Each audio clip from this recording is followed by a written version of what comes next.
was accepted into a PhD program in 2024, and I told myself, if you make it through the first year of the PhD program, you need to create a channel to where you can kind of help guide anybody who's going to be a first year or anybody who's looking to apply for a PhD program. So I kind of held myself to that promise. This fall semester, I will be starting my second year, official year of grad school. I made it through, and there's a couple of things that I learned throughout the journey. As y'all know, in a PhD program, it can take from either 5 to 8 years to kind of complete through the course of that, depending on what degree you come in with. So I'm going to be documenting the journey, sharing tips and tricks of how to navigate, and just trying to make it out alive. To be honest with you, the biggest challenges I faced in the PhD program in my first year was the 5 p.m. to 7:40 p.m. classes. The night classes, it really took a toll on me. I always went full-time, which was always 3 classes for me. In order to be full-time in the PhD program, you have to have like 9 credits at the institution I'm at.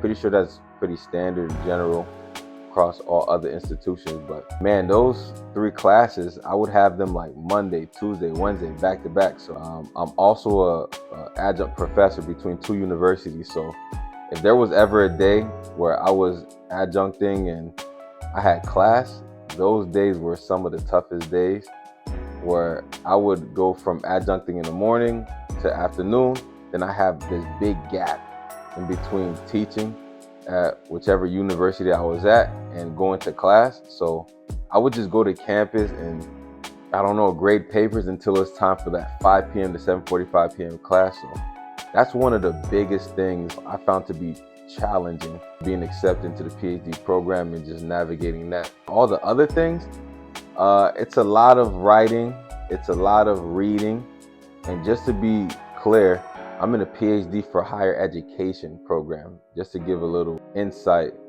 on what I'm speaking towards as far as like attending classes and the writing and the coursework.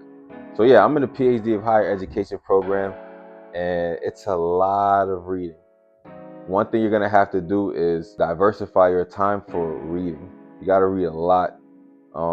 It's a lot of writing, but all in all, certain things that you learn in class, face-to-face, in person with your professor, to be honest, will be new and it will be challenging. But if you're ready to take on a challenge, and if you're ready to learn new things, and if you're positive about your experience, you should be able to thrive through your first year in the PhD program. I'm not new to grad school. I did my master's, so I've been in grad school, but a PhD program is a different type of monster. Upon your interview, in order to be accepted into the program, they're gonna ask you a lot of questions like, what's your research focus on? What's your background and whatever the program is that you're applying for? So these are some of the things you need to think about before even entering a PhD program.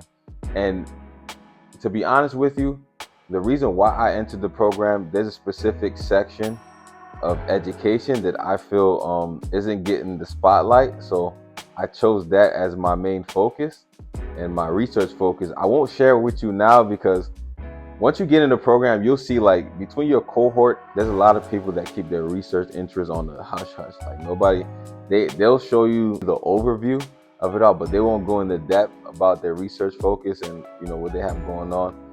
I spoke with some of my peers, and a lot of them were kind of like, if it's too closely aligned to one of our peers, they're like, nah, I'm not sharing. They might take my idea, or but for the most part, a lot of people collaborate, share ideas and interests, and hearing somebody else's interest and research focus can kind of like spark something in your mind. So I'm going to be coming back with like a whole lot of things that I've learned so far. Right now, I got a quantitative versus qualitative research video that's kind of brewing. It's up in the works. I should have that uploaded by like the end of this weekend, but it's fall semester. Fall is starting up August 25th. So we got some time between now and then to kind of get some content up, the quantitative versus qualitative video up, for anybody that's kind of like trying to figure out if they're going to take a qualitative approach or a quantitative approach or do a mixed method. That's what I'll be talking about in the video. But all in all, I'm ready to just maneuver through the program, take you guys through the ins and outs, and bring more content that's going to help you navigate a PhD program. Now, if you're in the master's program, you can take tips and tricks from here as well. I think some of the things we do in a doctorate program can be applicable to a master's program, but most of the things I'll be talking about is going to be geared towards more PhD students.